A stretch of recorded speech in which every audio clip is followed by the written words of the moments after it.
et on sera toujours des films avec fantastique info tozali interface ya diaspora congolaise. Topesi bino mbote bisika na sokozola na biso. Voilà les ali mokolo yasika to yebene loko ya sika. To yebene émission ya sika oyo ekola musa peuple de Dieu oyo ekola musa baboni na biso nyonso ko zone na biso partout dans le monde. To nasaki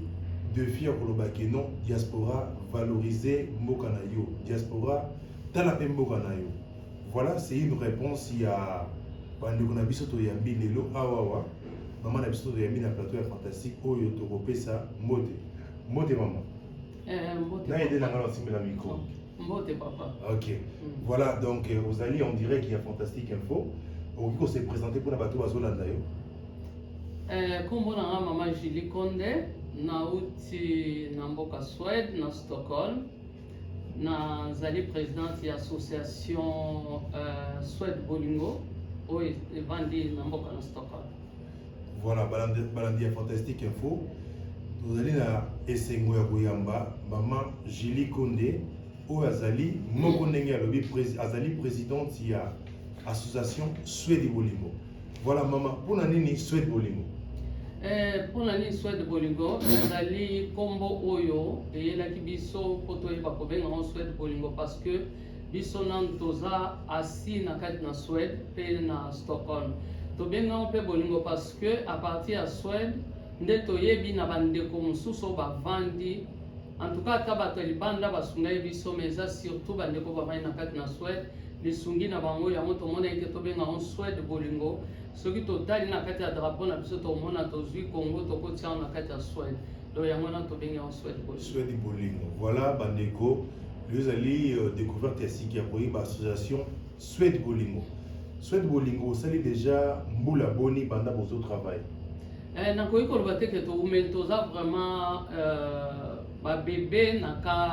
cadre oyo parce que tobandaki on a mois de mai ya l'an 2021. Voilà, nous avons vraiment pas mbula bino na mois de mai. Mais par rapport au lobby, vous voyez on a mois de mai, mais tout ce totali par rapport à dimanche, na ba élément tout suite au monde qui na bani na mois de mai ya 2021. Mais vous avez fait quand même beaucoup de actions et là on y est allé force na bino par rapport il y a faisabilité na bino. Nakoloba ke force na biso eza nzambe na nyonso tout et puis d'abord commencement ya likambo oyo Suède Bolingo ezalaki vraiment conviction oyo biso tozwaki na nzela na nzambe. Donc yango wana tomoni ke na ntango mokie oyo biso tosali mais oyo nyonso ezosalama na nzela na nzambe tozoloba kaka eza nzambe. Voilà, mais mission principale la bino ezali nini na kati ya Suède Bolingo? Je crois que peut-être tout le monde n'a pas de bien que mission, mais la mission principale les alliés. Bon, mission na mission principale eza surtout kosunga bademini. Bademini eza batu oyo baza badelese, batu oyo bazo souffrir o baza na mesure te ya prendre soin na bango moko, o ezali ba mibange o pe ezali bana mikie. Voilà, wana eza souci na biso liboso. OK. Voilà, donc bobande bo Suède Bolingo esal écrit na 2000 na mai ya 2021 tous en a pratiquement tout goloba après près 6 mois d'existence na bino. Mais est-ce que vous énumérez biso déjà action bo sali par surtout na mboka na biso Congo? Na ko bandana no ko pesa merci surtout na bandeko bazolanda biso spécifiquement bandeko ya Suède parce que appel na biso ya liboso oyo esalamaki ezalaki appel oyo ezalaki compte tenu ya situation ya éruption ya volcan Nyiragongo. C'est à partir de là que tout est parti. Tobandaki na wana na lancaki appel, je m'attendais pas que ningaki ezala boye. Donc na lancaki appel selon conviction nazalaki nango na lancé appel pour na ko sensibiliser bandeko pour na ko etalaki lisungi. De départ na biso e bandaki na wana. Voilà, donc ce total est bien Suède Bolingo botami na pasi oye comme les ba de biso na parce que ceux qui je me rappelle bien le 22 mai des éruptions et salamaki na mboka ya Goma. Donc Suède Bolingo botami na pasi yo kana ki ba ndeko to mona ki bazo ki ma de par exemple na Goma de botami na pasi wana. Eza ndenge wana makambo oyo esalamaki na Goma esaki tellement motema pasi ke nayebi te mais mpo na ngai nakoloba vraiment ke ezalaki conviction mpe ezalaki départ kobima biso koyoka mpasi wana nazali mpe kati ya mabondeli kobima biso naye kosala image video ya liboso tosalaki na lancé appel oyo etambolaki epai ya bandeko vraiment nazopase mpe message oyo kopesa bandeko nyonso merci ezala bana mike oyo baasistaki ezala bana na biso moko ya ndako ezala papa ezala bandeko nyonso oyo baasistaki nakoloba na appel oyo biso tosalaki nazwaki nano occasion te ya koremercier bato nyonso na appel wana biso tosalaki epesaki biso lokola valeur ya $700 donc valeur ezalaki ba 600 quelque chose mais tocomplétaki epesaki biso $700 donc na $700 wana biso toyebaki na kotinda yango na mboka ya Goma totinda yango na mboka ya Goma Nzambe asalaki ete na première action na biso totindaki yango Nzambe atiaki biso en contact na mama na biso Nelikeya oyo azali présidente ya association Women of World je crois son a prononcé yango bien oyo evandi na kati na Goma donc à partir wana biso nde totindaki mbongo mama ayebaki kozwa mbongo ya kodepartir yango kokabola na bandeko oyo bazalaki na bakan bandeko oyo bakolanda biso même na Fantastic TV même na Swede Bolingo bakomona baimage oyo ya mosala oyo esalamaki voilà départ na biso ndenge esalamaki ezalaki mpe na biloko oyo biso toyebaki kotinda na nzela na conteneur oyo eyebaki kokoma na kati na Kinshasa na lisungi mpe ya frère na biso Lucien tozali présent mpe na lisungi ya ndeko na biso Dieudonné aza te sikoyo na biso biloko wana ekomaki na maboko na bango ntango biloko wana ekomi na maboko na bango bayebaki kodepartir yango donc voilà oyo eza parti moko oyo ekendeki na Goma oyo ekomaki na maboko ya mama na biso Nelly mpe ayebaki kokabola yango donc départ na biso ezalaki voilà vraiment balandi ya Fantastique Info tozo parce que tinda na biso ezali awa relativement makambo ezoleka na ndenge ya bosolo kolanda mama Julie Konde koloba donc ezali na posa ya kosunga na posa ya kosalaki mboka na biso etombwama kotala ye eza teke aza na mwa ebele mais bolingo Nzambe atie kati na ye nde ezosalaki ameka kopartage oyoyo azwaki vraiment topesi merci voilà tokocontinue mama Julie éruption esalami eleki kitoko mais tomoni so na baimage parce que na date déjà ya mois ya octobre précisément je crois le 9 octobre tozonga lisusu na lisanga basynergie mpona bango etali rentrée scolaire peut-être que lisolo wana eleka lisolo ndenge nini nakoloba boye ke ntango biso tozosala émission oyo ndenge nalobi toza juste au début yango mpe nalingi koassocie Nzambe surtout na kati na makambo nyonso oyo tozosala parce que eza mosala na Nzambe tosatandaki vraiment te na ampleur nango oyo yango ezosalama mais na lisungi oyo tozosala na ndeko Lucien nde toyebaki kopesa baproposition ya barentrée scolaire kotala bana oyo baorphelin lisungi oyo bazalaki nango besoin yango toyebaki soki kokanisa kosangisa mbongo tosalaki appel te mais na ndenge na biso moko toyebaki soki kosangisa mbongo na biloko ndambu oyo etikalaka ntango biloko eyaka toyebaki kokanisa kobakisa bana oyo bazangaki po te bango bayeba kozwa quelque chose na oyo ezali rentrée scolaire na bango. Voilà donc je crois bozomona na baimage ndenge ezoleka par rapport ya action wana ndenge elekaki mpona kosoutenir badomini baorphelin bana oyo bazangaki biloko ya classe elongo na Swede Bolingo na bandeko nyonso tosanganaki na synergie tozoprofite mpe kopesa coupe wamba bamama Karine Mbote parce que bato so bamonaki kocontribue na vision wana mpona esala mama voilà mama Julie Konde osoki lisusu wana te donc oza na moins pas même pas une année d'existence parce que tokotebi bassociation epele surtout bandeko ya na poto ce sont plus des associations ezalaka nango kaka fictive ezala ezikisaka na po mais yo secret ezala ndenge nini oui c'est vrai ozoloba Nzambe ya kotala déjà que non pas même une année mais yo wana assistaki bandeko ya Goma parce que ezalaki action moko oyo bouleversaki mwana mobimba na nzela ya Swede Bolingo assistaki bango tomonaki baimage toaccompagnaki kotinda biloko ti ekomaki kuna deuxièmement boyeko assister bana na nzela ya rentrée scolaire mpe ensusu solo tobeta osali action mosusu ya monene ya kotala bamama veve na bakopela okabeli bamama veve mama puta vraiment ezoloba lao nini mama Julie Konde? nakopesa nzambe merci parce que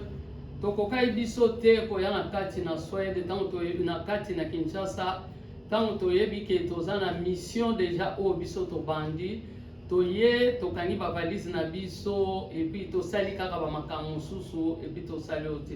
parce que lelo Swede bolingo ezofaire partie ya parcours na biso ezosala parcours ya vie na biso donc ndenge ezosala parcours ya vie na biso yango topensaki ntango biso tozoya ke il faut mpe tosala action moko tomema ndambu ya biloko na mokie oyo biso tokozala nango toyeba koya mpe kosunga na ndenge oyo biso tokokokela voilà yango wana na lisungi ya ndeko Lucien nesika oyo asambelaka osolola naye na mosali na nzambe oyo ampasa biso topesa pena bamerci ebele avec un trop de respect parce que batikaka cher na motu nyonso te ayebaki biso te ayebaki koyamba biso vraiment na honneur oyo biso même tosatandaki nango te donc toyaki je crois que à chaque fois soki nzambe apermettre biso toye awa na mboka na biso tokoyeba toujours komema mwa quelque chose na lisungi ya bandeko baosunga biso na Swede po toyeba kosala do yango toyaki kosala esika oyo ezalaki ya pas longtemps awa na novembre yango topambwa na nzambe. Voilà, nzambe vraiment azwa lokumu. Je crois bazo illustrer biso ba image ya action ndenge elekaki dimanche oyo leka na mave le 21 novembre ndenge elekaki okabola biloko mama puta epa ba mama veve babilamba epa ya ba orphelin donc yango wana bozomona ba image ndenge ezali mais tongo mpona kocite mama Julie Konde projet nini boza nango déjà ya venir mpona etali makambo ya mboka na bino parce que ya mboka na biso Congo bien sûr parce que na minute tozosala émission toza na Kinshasa yo mo ozomona bana situation ndenge ezali ozomona vie sociale ya mboka ndenge ezali et interpellé nini déjà par rapport à projet okoki ozomona na mboka Swede eloko biso tomona ke na mboka na biso baopportunité ezebele mais le problème ezali ke tozomona likambo ya baorphelin ekomi lokola marché courant tozomona on dirait bato nyonso baza kolanse makambo ya baorphelin tobosana te eloko moko orphelin aza mwana oyo aza lobi ya kokola il faut akoma mpe moto susi na biso nzambe asunga biso na bato bakosimbama na motema ezalaki lobi tozala bato tozali kokanga na orphelinat moko bien na forme moko oyo ezali ke bana na topesa bango formation moko oyo ezali ke bakokoma nango bato mpo lobi bakoka kozwa soin na bango moko mpe po eza malamu lelo topesa bango quelque chose akolata quelque chose mais lobi il faut bazala mpe bato lobi il faut mpe bazala bato il faut mpe bazala forme soki baza forme ata bazopesa bango cours eza ya menuiserie cours moko eza songolo esika moko pakala oyo ekoki kopermettre bango mpo lobi bakola mpo bazala te ke babimi na orphelinat mais ntango bakoma bamagere bakoma miyibi na balabala parce que y a personne qui s'occupe de donc voilà donc souci mpe libondeli na biso epa na nzambe eza ke nzambe akompagne biso na likambo mpe asimba mitema na bato akosunga biso. Voilà maman Julie Konde lobi makambo etouché vraiment motema parce que oloba baorphelinat to baorphelin bakomi lokola marché moko oyo eza na actualité na minute oyo soki ovandi moi je passe plus de temps na IPEN kolongwa IPEN mpona kozia de mosusu ata na victoire awa esika tozali omati na mutuka omona kaka bapaster banani tout ça otambola bafoto ya bana kozala na biloko ya bana ama par rapport ya comportement là parce que toyebi ke na biblia eza na baverse ebele oyo bible elobi mpona baorphelin mais par rapport ya comportement ndenge ezokóma lokola commerce ozomona susu garçon totambola na 4 bana mike basunga bango par rapport ya wana vraiment okoki koloba nini par rapport ya comportement wana to façon la personne agir nayi koyebisa bandeko na biso oyo bazosala biloko wana bati kosala parce que nkolo alobi aza nzambe ya baorphelin mpe azali mari de veuve, donc basalaka commerce na bana baorphelin te, bakende koganye mbongo te likolo ya mitu ya baorphelin, baganyaka mpe mbongo te likolo na mitu ya baoyo bazosouffrir. Donc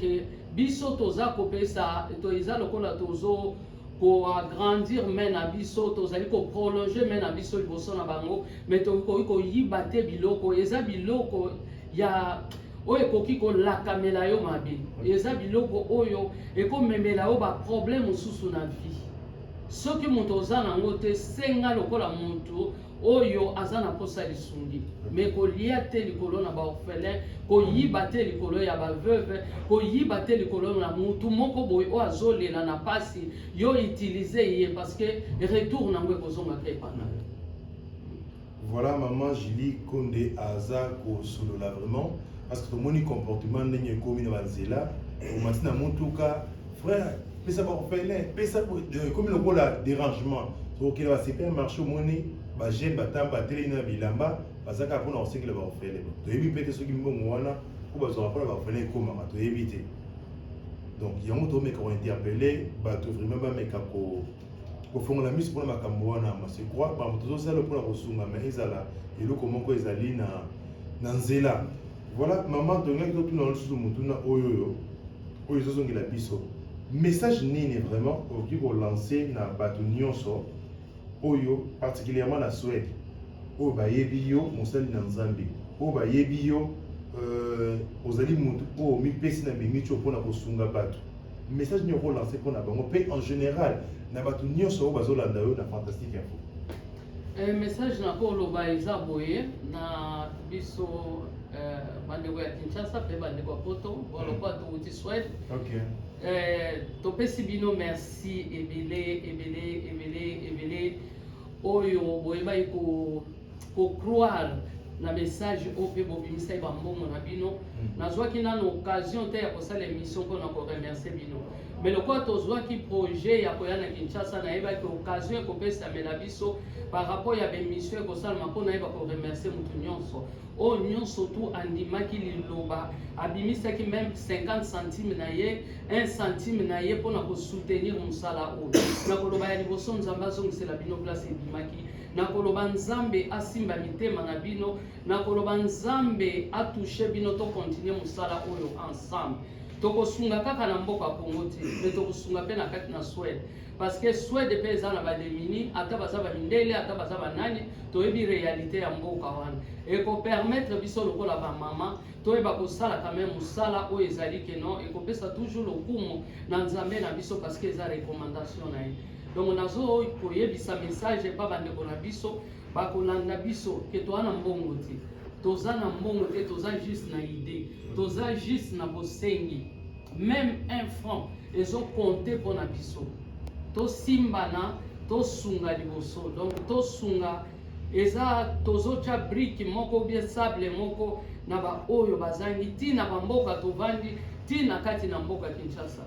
Donc eza terre na biso eloko tokoloba mpona kopesa ndenge tolobaki na message na biso elekaki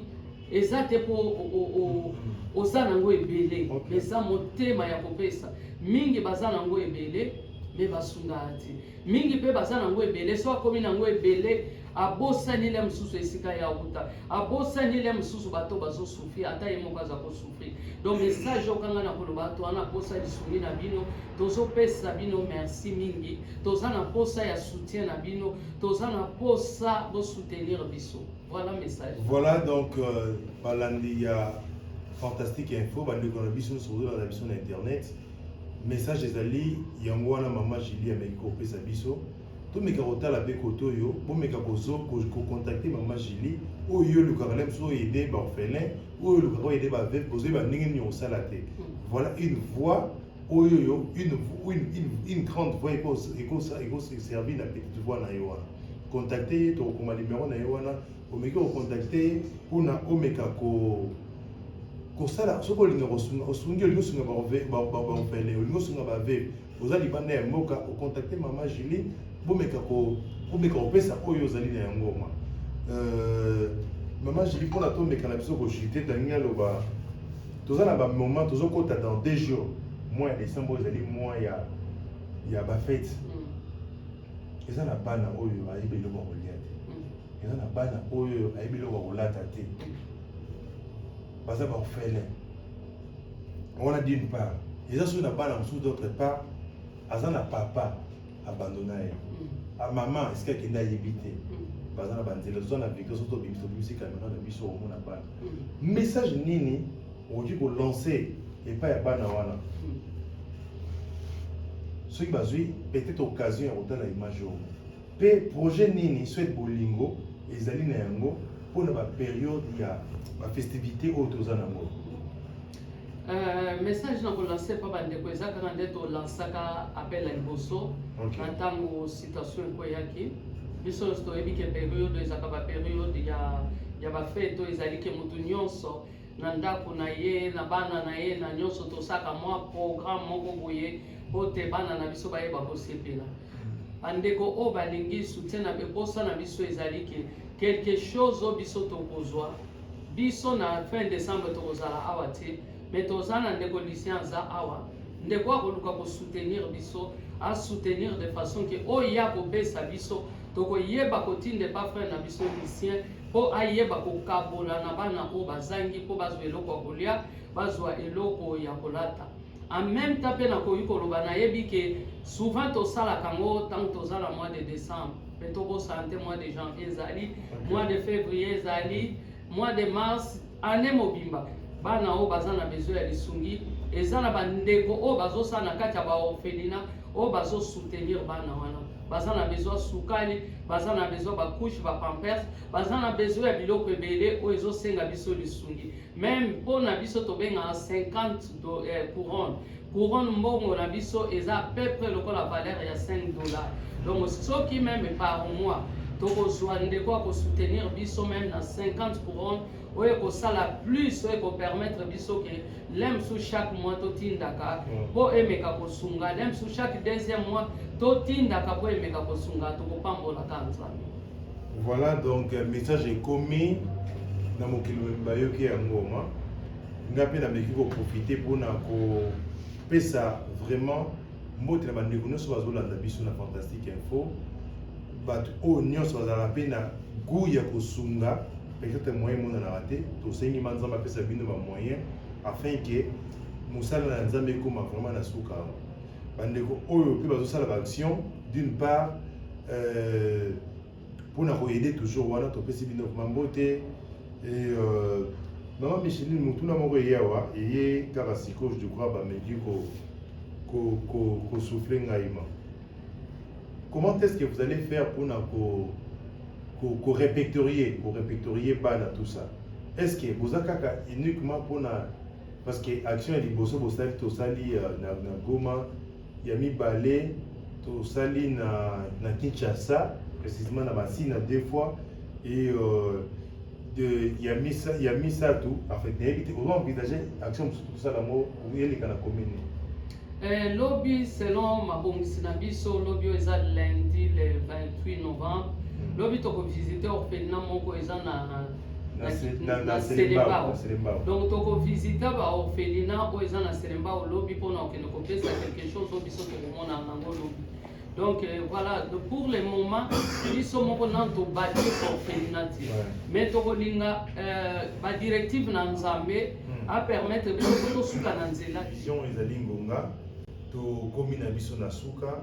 nayebi te mama Julie oza na mwa bato oyo okoki kopesa mbote depart de notre sobalandi yo